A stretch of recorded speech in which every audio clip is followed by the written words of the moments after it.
And we're live with our 288th episode of Absolute AppSec. I'm Ken Johnson at CK Tricky on social media, joined by my co-host Seth Law at Seth Law on social media. Seth, say hi. Hey everyone, welcome back to another episode. Ken and I are excited, as always, to be back. We're running a couple minutes behind today. We're just commiserating on, AI for focus tooling and how to actually make that work within pipelines this morning. And we will have some discussion on that on the podcast today. There's a couple of articles that have popped up about the best use and how people are starting to rework their security pipelines using generative AI. And obviously we have training and other things that are associated with that. But so we're running a little bit behind today. That being said, we did want to highlight the fact that we have a couple of training opportunities coming up for Absolute AppSec. And the first one is in July 17th and 18th. We will be teaching Practical Secure Code Review, the AI-enhanced version of Practical Secure Code Review. And this is an opportunity for you as a developer, as a security engineer, to improve your manual secure code review process and to enhance that using AI tooling and generative AI. Ken and I have been working on this course we have taught this course for 6 years, 7 years, 8 years at this point. And it is the process. Yeah, it's the process that we use on a daily basis to perform secure code reviews, to find flaws in code. And it is a proven methodology that will help you focus your efforts when you're doing a secure code review. The AI portions of this are awesome. I don't think there's any other way to get around that. It makes you so much more efficient. So having the framework, having the methodology in place with the AI portions and the use of generative AI, whether that is Olama, whether that is Claude, some of the commercial models that are out there, it basically feels like a superpower if you've done code review in the past. Because it does make you so much more efficient. So come sign up. The opportunity to sign up is at training.absoluteappsec.com. We'd love to have you. We've got multiple people in this course, but would love to add a few more before it happens next month. So that is. Oh, sorry. Go ahead. I didn't mean to interrupt. Oh, I was going to step on to the harnessing LLMs course as well from DEF CON. But did you want to say something else to Practical Secure Code Review? No, because I'm going to follow up. But yeah, the DEF CON course I think is very interesting. Sorry. It is. And that one has evolved quite a bit. I think the last time we taught harnessing LLMs was a virtual course 3 months ago or so. And things have evolved since then. The course at that point was very heavy on the secure code review side. We've been using LLMs on the dynamic side. You've got things like Burp AI that have been introduced, the ability to use MCP servers for multiple security tools and use AI tools, agentic AI, to actually make your life easier as a product security AppSec, engineer or consultant. There are so many opportunities there to actually speed up your process. And one of the articles we're going to talk about today, feeds directly into that, right? But training.defcon.org is where you can sign up to that. You can also find the link to both courses at training.absoluteappsec.com. So if you are looking to upscale your application security knowledge and expertise through the use of AI or through new methodologies, we'd love for you to consider, our trainings for that purpose. So, Ken, what else did you have to say to our trainings? No, it just brought up an interesting conversation I had on LinkedIn because you and I got tagged in a post about our manual review code course. part saying, like, yeah, praising it, but the other part was about how, in this AI vibe coded world, manual coding skills, or it was kind of a question of like, where does it go with manual, review skills? And I was going to ask you, like, I mean, do you feel that with as much code that is being generated through, the use of tools like whatever Windsurf, Cursor, Claude Code, whatever it is, do you feel like that, or what impact do you think that that might actually have on traditional code review? And I don't mean just from a security perspective. I just mean that could be QA, that could be other engineers. Yeah. Yeah, I mean, we've seen these cycles in the past where um, new technology abstracts out older techniques and older patterns, um, that leads to changes in the job market, right? Mm, And so that's what's going on right now. But that also means that expertise in knowing how that technology worked and how to go at and analyze code, assembly, whatever it is going to be an advantage in the future, right? So if I understand how an LLM or how someone is vibe coding and how they put pieces together, it's going to be a lot easier to break those pieces or to identify flaws that maybe an LLM couldn't find, or to actually point generative AI at risks that it wouldn't normally consider, right? It's one thing to ask chat gpt to identify the OWASP top 10 because we understand that. We know what authorization issues look like. We know what cross-site scripting and SQL injection looks like in code in a running application.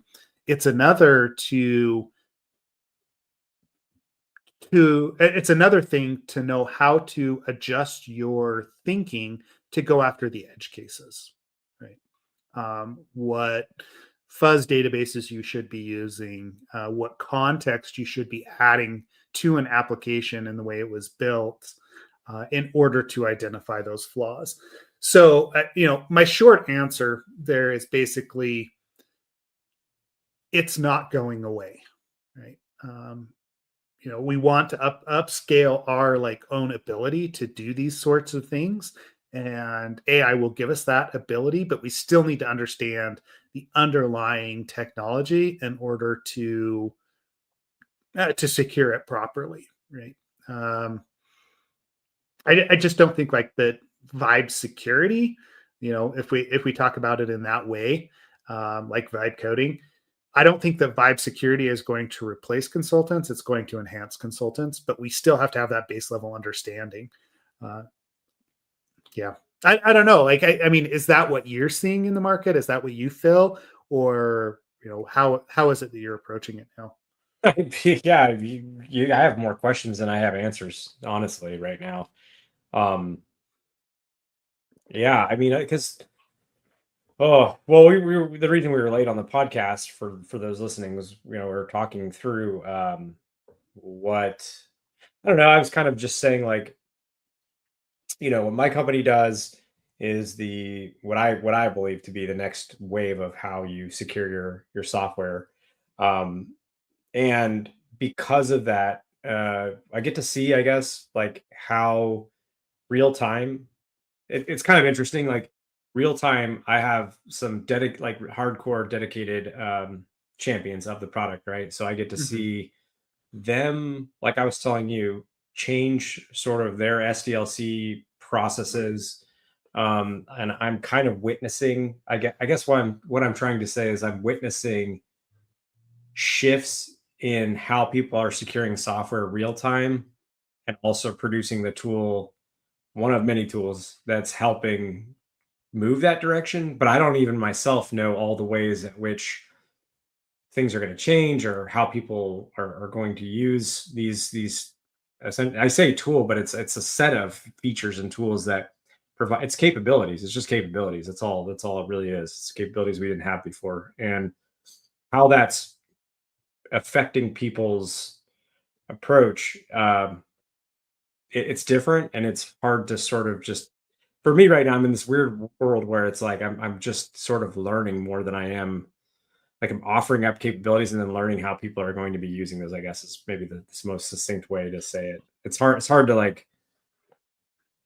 Uh, yeah, it's hard to really explain, but Well, but it's so is this a shift in like mindset of tooling that you're that you're fighting against? Is it a shift in just like um well, AI yeah, antagonism, right? Like what is it that you're no, running no, into? it's not even. Oh no, no, no, it's not even like a fight or like con or no, no. What I mean is like in developing a tool that has new capabilities that never existed before, I am seeing like and that's because of the underlying technology that exists that we were able to incorporate in. I'm seeing how people are shifting the way they do business internally using that kind of tooling. It does like when you have basically like if you have the ability to see like I don't know, just take one of our features like insights for instance, where you can see like all your changes for the last 24 hours that had something to do with security in some way. Like maybe you added, I don't know, added some API endpoints of some importance and criticality, and we surface that to you, right? Like how people then adapt their program having the ability to see new things like because there now you're dealing with more like the releases process and the things we've talked about before where like things don't get put into the releases process for one reason or another, they don't qualify or whatever. And so like watching basically what I'm saying is like I'm watching things change real time in application security slash product security. I'm also watching things not even like from my tool, but because of just the ability that I have to see what's going on in different shops and working with their developers and being able to communicate with them. I'm seeing the other side too, where developers are using more and more AI integrated IDEs or just different Okay. tooling in general related. And so the PRs can be very sizable. That's one impact I'm seeing. Yeah, more frequent pull requests for sure, no question. Um, my again, more questions than answers when I see things like this. It's like, okay, well, how well are your like obviously you have to have automations in place. So how well are your automations? I'm not even again forget the security aspect of it for a second. Just functionally, like are you relying on your linters? Are you like how is there something that's pointing you to like where as a engineer who's doing a functional code review, where like you might need to go and take a look or where there might be a hot spot. So like for instance, I'm seeing there's tools that are similar from a functional perspective to ours that's a security perspective that are helping developers in that way. I'm also seeing um oh gosh, what was the other really interesting one that people oh yeah. So now like for instance with GitHub, I don't know if you've tried it yet, but they have this beta feature where you can go and assign an issue to Copilot, and Copilot will go and open a pull request and fix it for you, whatever the Mhm. issue, or like try to orchestrate fixing the issue. And you can kind of watch what it's doing and literally watch its like thought process and all that. They've kind of mirrored the actions view on GitHub to look like, or not mirrored. They use that interface to actually show the output of Copilot doing its thing. So I am seeing the use of that now. But I'm also seeing folks who are like pushing back and rejecting it and saying, no, this adds more problems for me than it does help. Right? It does like I'm having to go and fix code that was broken, or I spend more time. I saw an article where someone was like, I spend more time reviewing than I do actually like writing code, and I have to go back and change so much that was suggested that it's becoming problematic for my dev flow. Like I don't even want to use it. I know I'm kind of going off, but I'm saying like there's just so much changing right now that I am having even myself like hard time understanding exactly where the world's moving, you Yeah. know? Yeah. Well, and I mean, one of the discussions that we had pre-podcast, as we were talking is is my world from my worldview as a consultant, right? As someone that does dynamic and static analysis, that's looking for vulnerabilities and introducing AI into that flow, the portions where we're actually able to utilize that change over time and change very quickly. It feels like a lot of experimentation, even though we are trying to operationalize the use. Uh, and mainly because things like LLMs change so quickly. Like a new LLM or a new model will pop up from Anthropic or from uh, Chat GPT or OpenAI, whatever it is, and it will actually change the prompt, change what we actually have to do. But it is more efficient, it does a better job. So it feels like we're constantly in evaluation mode, as opposed to, hey, I've settled on this is the process we're going to use for the next 6 months to actually do assessments, right? And I like I it's very unsettling, I think, is what I'm getting from you, and actually what I'm experiencing as well. Um, Exactly. Unsettling is a good way to say it. yeah, because there is so much turmoil, and then like I see the possibilities there. That's what keeps me up. And actually, this is probably a good spot to drop in this article, right? From A16Z from Andreessen Horowitz, right? Um, Yeah. and you're the one that pulled this one up. They're talking about next gen pen testing, how how AI empowers the good guys. Like I would agree with that. But a lot of this also is a discussion on, and maybe let me show this, is a discussion on how things are changing in the pen testing space. Um, because of AI tooling and how it's actually, how it's been done in the past and how it's going to change over time. I went back and forth because there's been a couple of articles on turning LLMs loose using things like Nmap or AMAS to go out and scan and look for very specific vulnerabilities. But the ability for an AI to reason like a human is taking us a little bit out of the loop, right? Yeah, and I'm getting ahead of myself here. I don't know if we quite put a bow on that discussion about everything being unsettling, Ken. Um, Yeah. so No, I yeah, would say like when I say unsettling, like for the longest time, okay, I'm gonna define why I say unsettling very clearly, which is this is the first time in my career in software security where it is difficult to understand where the job market is going for software development in general, whether that's, and I say that because that could be security, that could be QA, that could be project managers, that could be software engineers. I'm referring to all of, it's an all encompassing term, software development. So I don't know where the job market's going. I don't know where the trends, or I should say, it's difficult. It's a moving target every day with the trends of where things are going. Like, there was previously, I think like maybe a few years into the podcast, maybe 4 years into the podcast, we got to the point where it was kind of like, well, there's like a variation of new vulnerabilities or like a new framework, a web framework that came out or something like that, some interesting new thing. But it was all variations of essentially the same thing. This is the first time where I'm like, I no, like so draft, like the way that code's written, the way that code's reviewed, the shipping processes, the internal the internal pushes at some companies to go whole hog on AI, whereas others are completely adverse to it. The privacy standards, which are like, I can give you an example. I mean, one of the people that we were dealing with as a potential customer, they were like, well, we have to, you have to use our LLM, right?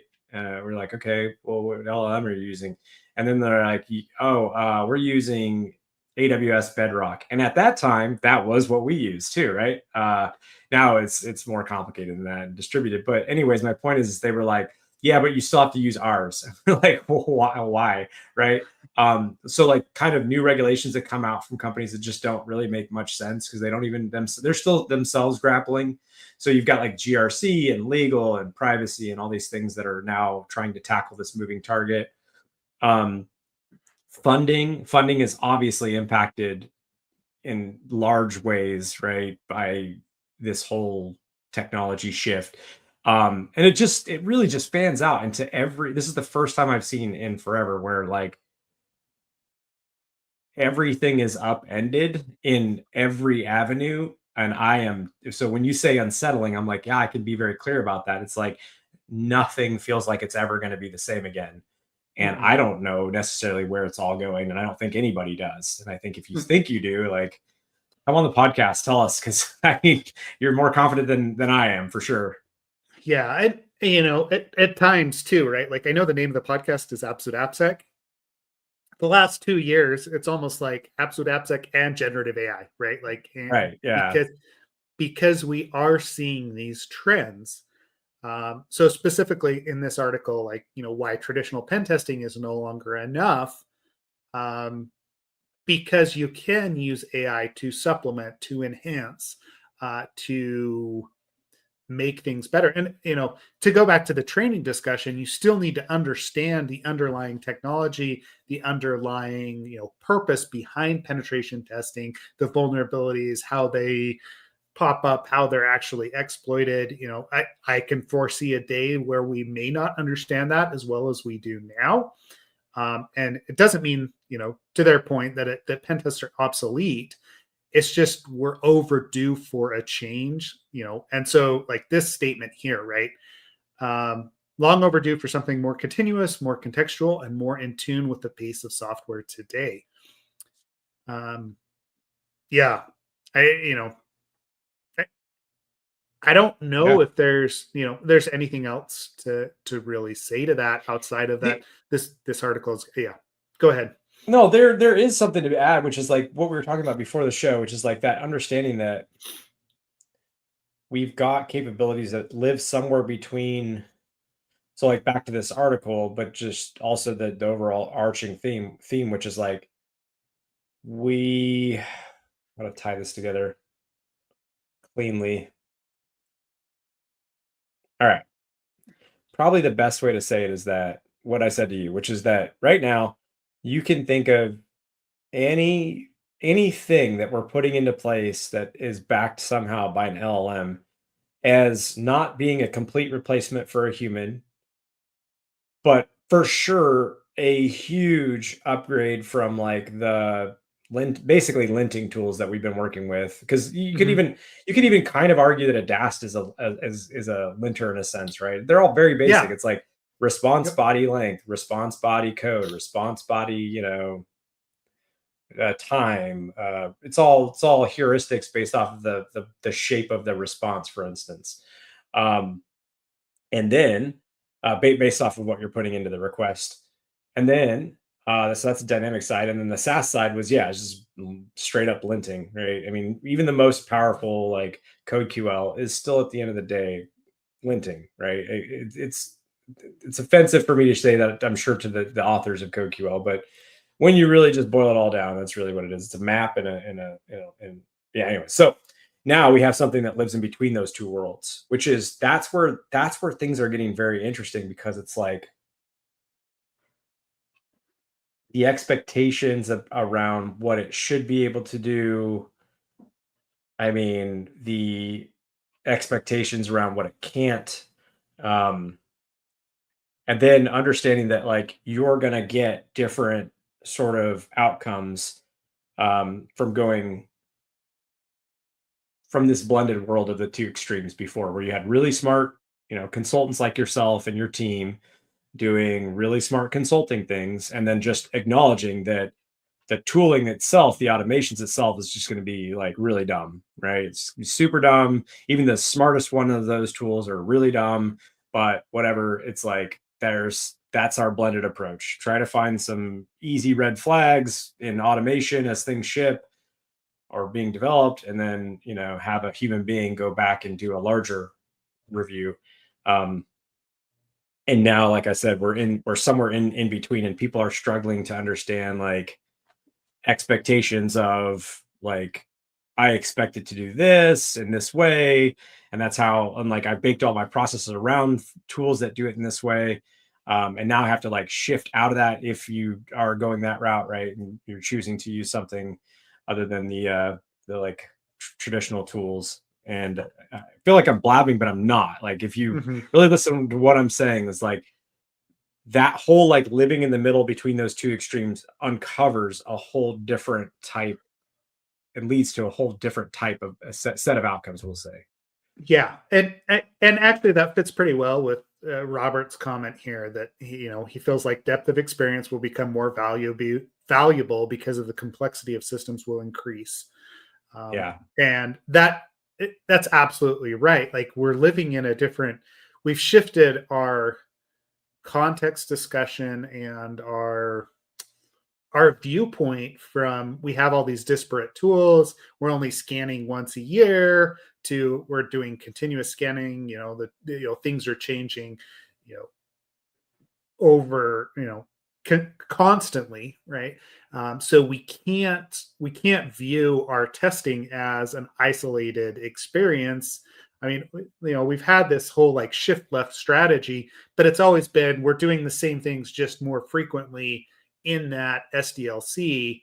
But now with generative AI, with the tooling that we can put into place, that's going to become more effective to actually cover security and other development issues. And we have to understand exactly what's going on there in order to secure those tools or direct them in the correct manner, right? um yeah. Yeah, you're directing. Actually, what you just said is direct. Okay, so like for instance, with the tool that I'm building that I've been talking to you about, well, what is that really? It's driven like a person with explicit person-based and backed knowledge base and process, and do this, do that, and it's all.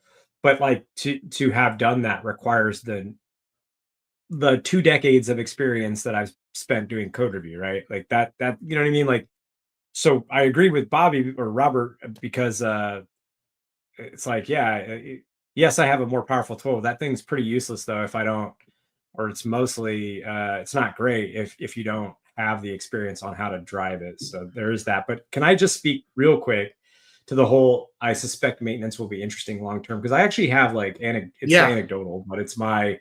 So as I was building this tool, it's a prototype, right? I hand it off to developers to make much better.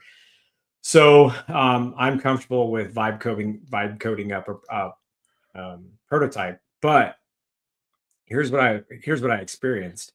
So like the first thing I noticed is that the patterns aren't always repeatable. So meaning like I might have six things that do different things, six files that do different things, but in a similar way with this. Like they all kind of basically you could take boilerplate, apply it to all six different files, and then just change things inside of each one of those files that are unique to why you have that file slash class, right? So, but the patterns that I notice is like they don't, like maybe on a Monday, if you did three out of those six on a Monday, like the patterns that day might have been great, or it might have been just like task based, right? So like within a window, I said do these things. It wrote half of those, and they followed the same pattern. The next day, I go back and I want to continue on. Well, the boilerplate would be off, and things would not, the patterns would not be followed. Why is that interesting? Because from a maintainability perspective, that actually ended up causing some issues. And I caught it before I actually accepted the code changes. So I realized what was going on. But that's because and it was like a wall of text, right? So it actually took quite a bit of review to make sure that, and to realize that the patterns weren't being followed properly, and so this wasn't repeatable, long-term maintainable code. And then it got worse from there at times where I would ask for maybe nothing large, but it would maybe the previous context of the conversation was fairly large. So then proceeding on to a task that's a fairly discrete task, but it's following along the same history of that conversation, that context. And when context window reaches a certain length, it seems to skew things negatively. And so I noticed that if I started a new conversation, right, and I went and I did that thing and I said, make sure you follow patterns, make sure you do this, basically if I directed it very, very well, and then I reviewed very, very closely, okay-ish outcomes. But if I just said like, here with this large blob of history from our chat and like this new discrete task, go do it. There weren't great outcomes. So there were other weird things where it's like architecturally, why are you creating this new function when a similar functionality function exists, right? Different name, but same kind of functionality. And in one case, it actually created the same function. It overwrote the same function name that was in there. So it created the same function twice. Its function it created was up above. So that would have been the one that the code actually like preferred and accepted and used. And in a security context, if that was a security critical function, I probably would have just introduced a pretty serious authorization flaw. Yeah. So I've been trying to, like I said, I've been trying to get so immersed in this whole thing that I can see more clearly where things are going, right? But like what I found is quite the opposite. The deeper I get, the more I'm like, I don't fucking know what the next 3, 4, or 5 years are going to look like. I really don't. It's Yeah. wild. It is. And even if we think back the idea of context windows, the use of MCP for, allowing LLMs to go out and use tooling, right? Like that's come a long way. And we couldn't have necessarily predicted that, right? Like, yes, the larger context windows made sense. Agentic AI, like the whole tooling aspect was there, but the explosion of MCP was not necessarily something that was on my radar. I thought, oh, I'm going to just have to, code all this up to give the LLMs access to various functionality. And so it's actually sped up this process of exactly what you're talking about, right? Yeah, I don't know, right? Like I've seen very similar activity, especially within chat logs and the context windows. Like the longer that they get, that the AI over time almost seems to degrade from a functionality perspective or from an effectiveness perspective, especially in those coding agents. And it might just be that it is like learning the wrong thing from the history, attempting to evaluate. Who knows, right? Yeah. So I don't know, man. I Yeah, just don't know. I don't know where it's going to go. I know it's impacting our jobs. I know it's impacting our friends, companies and careers. I know I've seen. Well, and this is my other Yeah, question: I is guess. it to Yeah, well, you? actually, Yeah. yeah. Oh, I thought you were going to ask the audience. I was like, yes, please ask the audience. Like, get them to weigh in here. Like, Yeah. anyway. All right. Well, and the audience can weigh in on this, right? So if you're looking at the industry now, what's going on, how do you advise someone new that's coming into the space to, like, where do you direct them? Like, how do you tell them this is what you should study in order for them to have a career in 5 to 10 years? That's the thing, man, is I mean, I'm certain that there will not, okay. The one thing I'm fairly certain of is that there will always be the need for the like top 1% of, or 5% or whatever of security experts, like, that skill set. You'll need that. Hmm. So if they're going for that, well, guess what? You better get really good at your job. And I mean really, really good at your job, which means you really need to understand the fundamentals really, really well. That will never be a bad idea to understand the fundamentals, because no matter what, that's going to take you anywhere inside of any computer science related um, career path. Like that'll take you really far. But I guess it's like for me, it's more of a question of not what should I learn or how should I, but should I in the first place, right? Like, should I even move into this industry? And I think if you were to ask me, I love doing this. So it's for me always going to be a passion. And I did this, meaning entered into web hacking before there was a career field around it. There Hmm. wasn't any real money right? I just did it for fun. I thought it was cool. And then later there was a job and there was some money, and that's great. So for me, it's very personal. I don't care. Like I'm, as long as I can pay my bills, I'll be good. But if I had to like now, let's say I was going, if I was looking at career options now and it wasn't like something just in my blood, right? I don't know. Like, I'm not sure I would even recommend this to anybody, right? Like, it's been a tough job as it is. And now I'm like, I don't know. Or maybe some days I have the opposite view, which is like, this is the most exciting it's ever been, even though it's like unsettling for sure. It's also the most exciting. So Mhm. maybe this is a great time to get into like, the I don't know, the humans versus the AI war or whatever.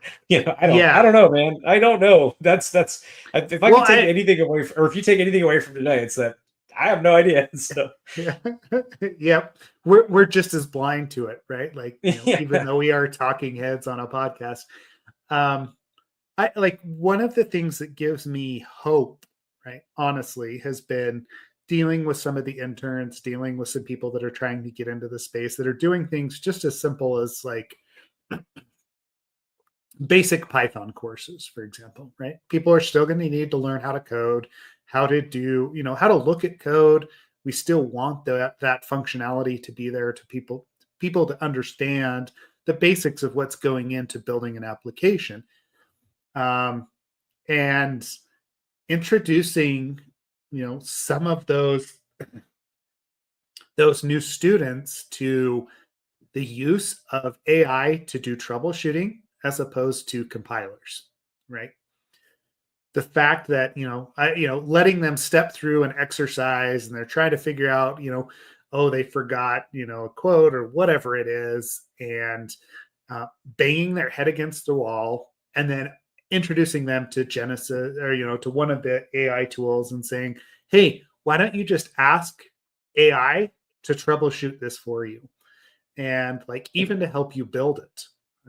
Now that you understand the problem space, and them being able to increase their efficiency doing that, um, and realizing how much quicker you and I would have been 20 years ago if we had had Oh, access to Copilot. You know what I mean? If we had had dude, no access to question. some of these tools and being like, yeah, this is going to level up their experience. And, but then I go back and forth because how much of our expertise comes from banging our head against a wall and having to figure out the nuances of code in those situations. And I think we don't know that yet. Like, what is that fine line? What is that? How much of that is blood, sweat, and tears that we put into it? That's the experience that we gained. And does it really matter? Do we have to go through that in order to have a real opinion or to be able to assess code? Because I would argue we don't necessarily need that. I mean, vibe coding is teaching us that. Like, it's kind of like when we were kids, right? There were no mobile devices and whatnot. So when you were bored, you had to like use your imagination. You used to have to like come up with you used to have to be creative, right? And use your own faculties to entertain yourself and keep yourself from getting bored. But now everybody has a mobile device in their hands, right? And kids don't necessarily have to live in their imagination or get creative or any of those things. They've got something that can give them that immediate sort of like, hey, I'm not bored anymore, right?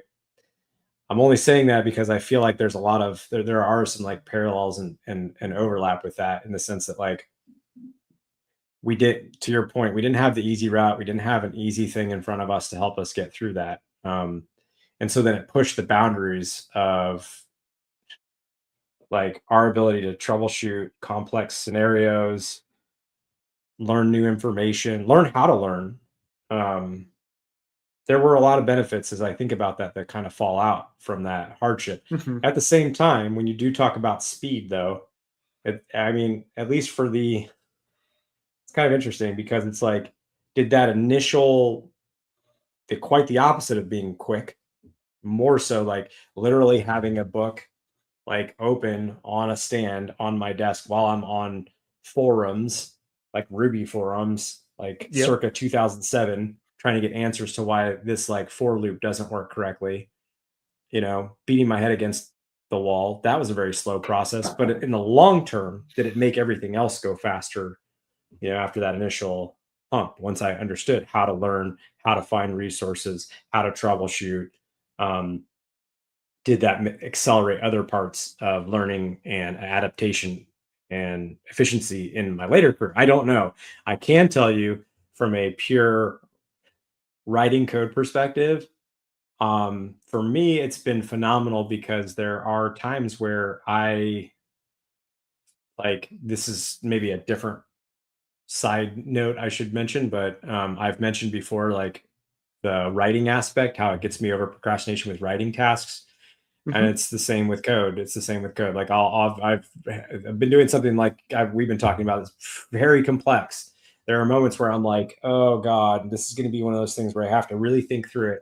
But can instead commit my code, create a new branch, and just say, screw it, let's experiment. And that unblocks me so much more. Much quicker. Yep. So I could learn quicker in a sense and like write code quicker and get up to speed maybe a little bit quicker and just get better answers if these systems existed.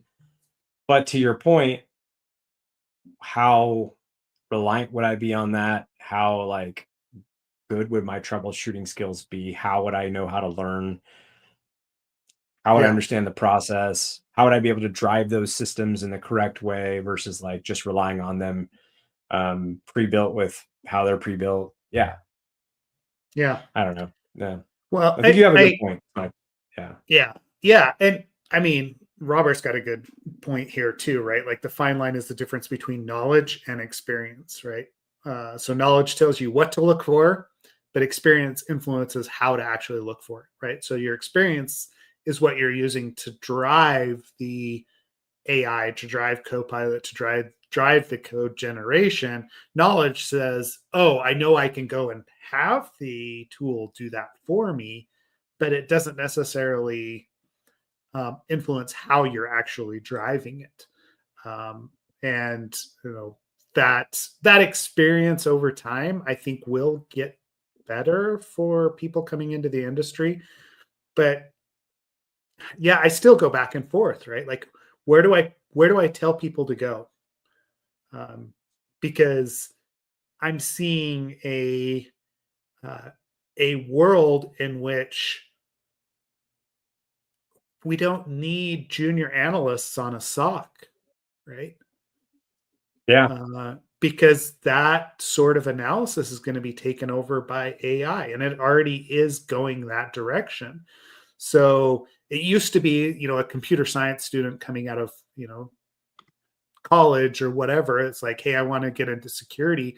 They could go work at a SOC for 6 months to a year, learn the ins and outs of like how to do the analysis, what they're looking for, what they would be interested in within the realm of security based on the alerts that are coming in and what sort of problems and attacks are being driven and upgrades and everything else. And then they could go off and decide, oh, yeah, I want to program, or I want to go do X, Y, and Z, or I'm really interested in account management or identity, those sorts of things. But that's no longer the case. Um, like, yeah, it's hard, Oh right? Like, yeah. yeah, That's what I'm saying. Like, I don't know if I'm coming into this industry, like, I don't know what that looks like. Right. I mean, I yeah, really don't. I'm not saying that there's not room for it. I'm not saying that I'm just saying that and maybe it's not even like immediate today. Right. Cause like, again, I'm watching this all shift real time. I feel like what I actually feel like is like, I'm lucky enough to get to witness it firsthand as there's this, I guess we know that it's happening. We're present and mindful that there is this massive change, no question.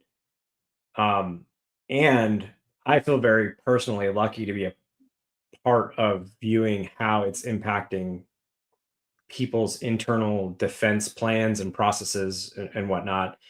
And at the same time, I feel that sense that you're saying, which is that term you used is so correct, unsettling feeling that I have, which is just, what does this look like in I mean, forget 10 years, but yeah, in 10 years, but like even in 3 to 5, where are we going here? I'm not saying like I think there's not going to be, of course there's still going to be AppSec, there's still going to be developers. I still believe that.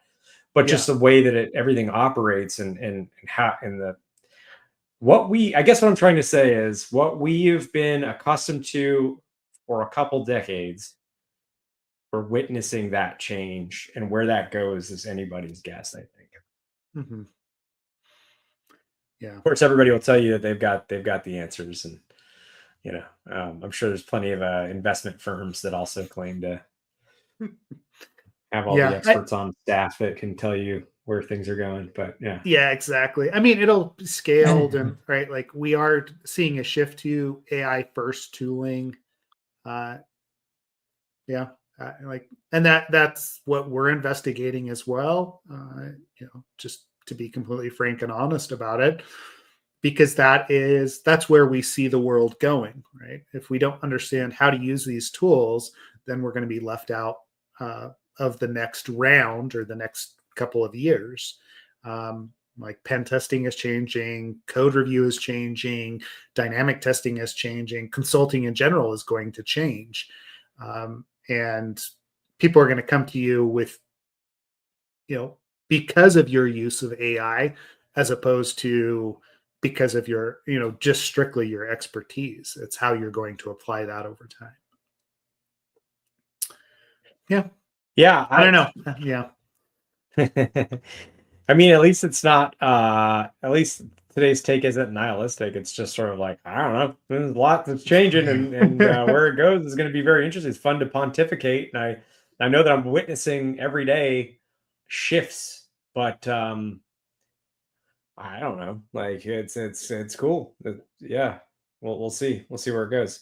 What else did we have? Because we did have like other articles. Like I went similar to the conversation we've had before about breaches. Like I went through all the newsletters and articles, and sure, definitely plenty of breaches to talk about. But I actually thought your "Make Self XSS Great Again" was kind of a funny title. I didn't get Yeah. too far into it though, so.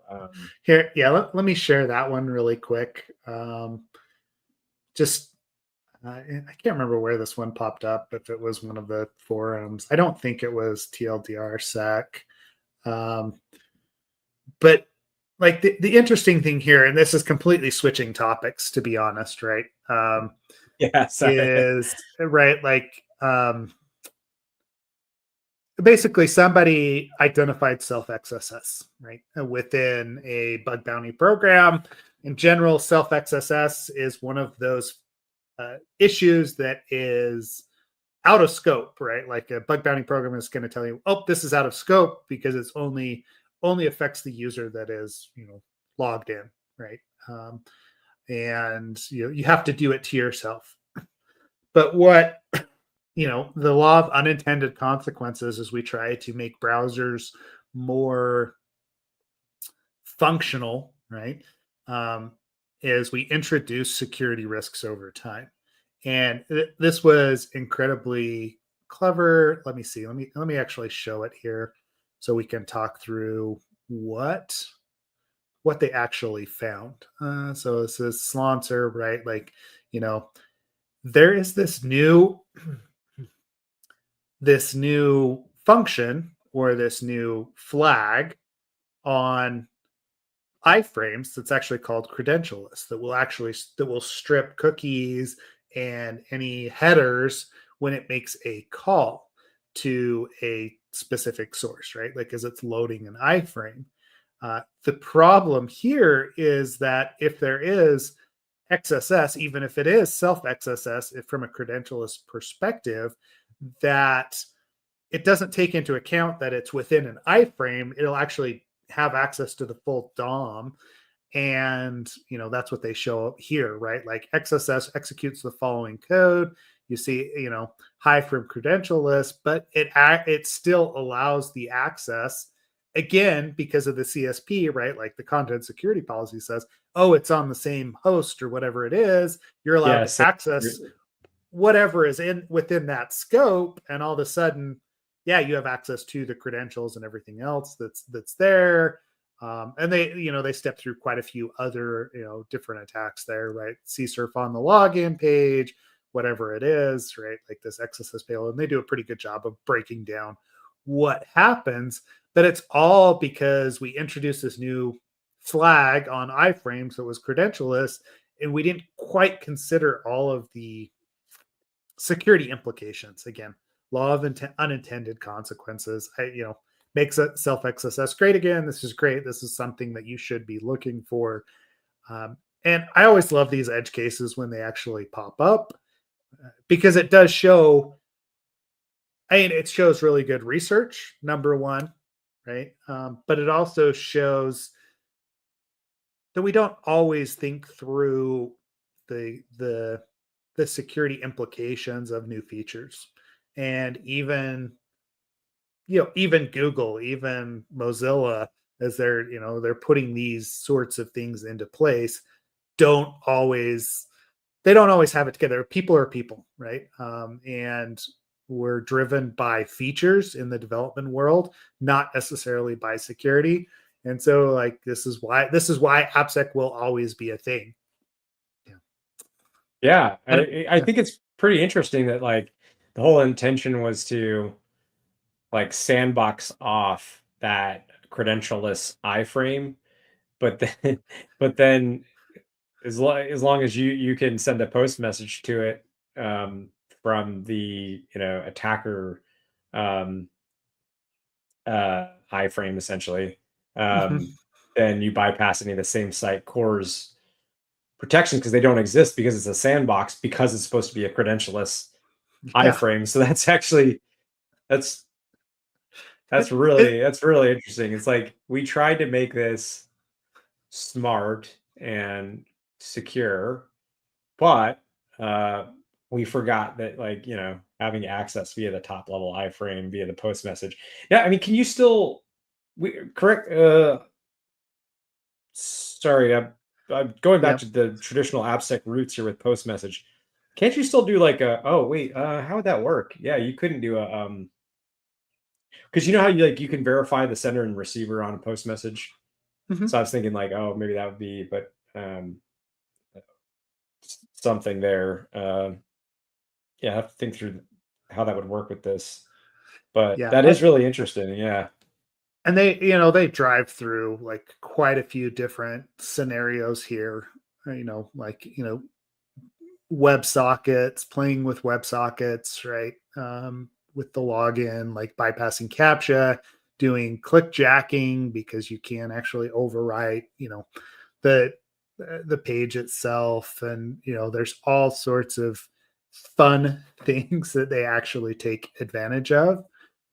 They're just exploring kind of this ability within that credentialless iframe, uh, and what it has access to, and the way it can communicate back and forth with the other frames and the top level frame that has allowed its creation. So yeah, never get tired of post message phones. Yeah, exactly.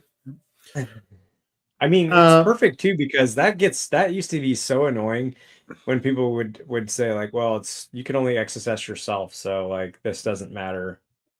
And it's like, dude, security is a layered thing. I get what you're saying. You'd have to go through the rigmarole of explaining this, that, or the other. So I don't know, stuff like this always makes me happy when stuff I've spent years and I know you've spent more time dealing with that than I have, where people push back on things. It's like it's funny one day when someone finds a way to make that thing really, really powerful and actionable. mhm. Yep. Yeah. So And like I guess yeah, save this article like for later when someone asks you why self XSS matters. this matters. Yeah. Yeah. Because again, layered security, like you're saying, one control within your security chain fails and self XSS becomes regular XSS, and they can exploit whatever they want. Right. Yep. post message, protocol confusion vulns. Yeah. Cool. Yeah, Good. it does. I Yeah. like. I don't want to steal. All right, this. I'm gonna put a pin in this because I actually think I might try to convince Pete on my team to release a blog post that he's been talking about, or like maybe even come on the podcast or talk or both. But he's got some interesting theories about like um, with MCP servers and IDEs and agentic AI and all of that, like where the future of actually like web browsers might go if they're gonna still be around in the same way, and how searching and browsing in general is changing. And so like that's another add that to another. I'm gonna put a pin in that, but add Okay. that to another like ramification of what changes potentially as we Mhm. go further down this road. So Yeah. uh, Yep. but yeah, anyway, so just it's interesting because Robert had brought up like different protocol confusion vulns, and then I started thinking about, well, yeah, like browsers are getting more and more feature rich and robust and offering more and more, and naturally this, that, and the other is going to happen. And then I was like, wait a second, yeah, but will browsers really be like much of a thing someday, and how will they look? But anyways, I don't want to, again, I don't want to steal Pete's thunder. He's got some really smart thoughts there, so try Sweet. to get him to Well, speak yeah. publicly about them. Yeah. If when he posts, if and when he posts it, let us know. We can have a discussion about it. Yeah. Otherwise, we have been going for about an hour. I know we didn't make it to everything. There's some other links that I'll include in the newsletter. If you haven't signed up for the newsletter, please do so. We summarize the. Let's see. I'm trying to spell at the same time. We summarize the weekly episode, and then also include extra links and a few other things that we've been thinking about. News.appsec.com, and yeah, but just if you can't catch the episode during the week, or you just want a quick summary of it, that's a good place to go. Um, yeah, no, we've been doing that for a few months now, right? Summarizing all that data. So, all right. I think that's everything for this week, Ken. Anything else you want to highlight before we call it?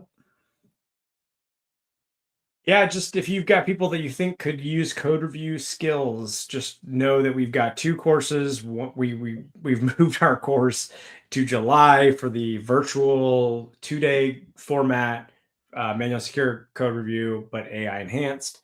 And then we have a longer. Is it still 2 days at DEF CON in August, or is it longer? I can't remember. Yeah. Okay, Yep. that's That's also still two to days. DEFCON. But that's Yeah. more of like tackling your AppSec program needs with AI. So just that's at DEF CON. If you're going to be there and you want to attend training, yeah, you can go and sign up at now via DEF CON's training site. I can try and get Yep. the link. But Yep. anyways, that's the only thing I'd probably add. Yep. And we do have some other opportunities coming later this year that haven't been posted yet. We'll let you know when they are actually available. Because there's going to be some travel involved. There's going to be other places in the states, and a new combined course is what we're going to run. So I'm looking forward to that. I'm actually really excited, both for the LLMs one, for practical secure code review. We love giving these trainings, so please attend if you can, or share the word out if you know of anyone that is looking for those sorts of trainings. All right. Great. Well, thanks for everyone. Thanks to everyone for joining today, and we will see everyone next week. All right. Thank you to Okay. the listeners and viewers. Thanks all.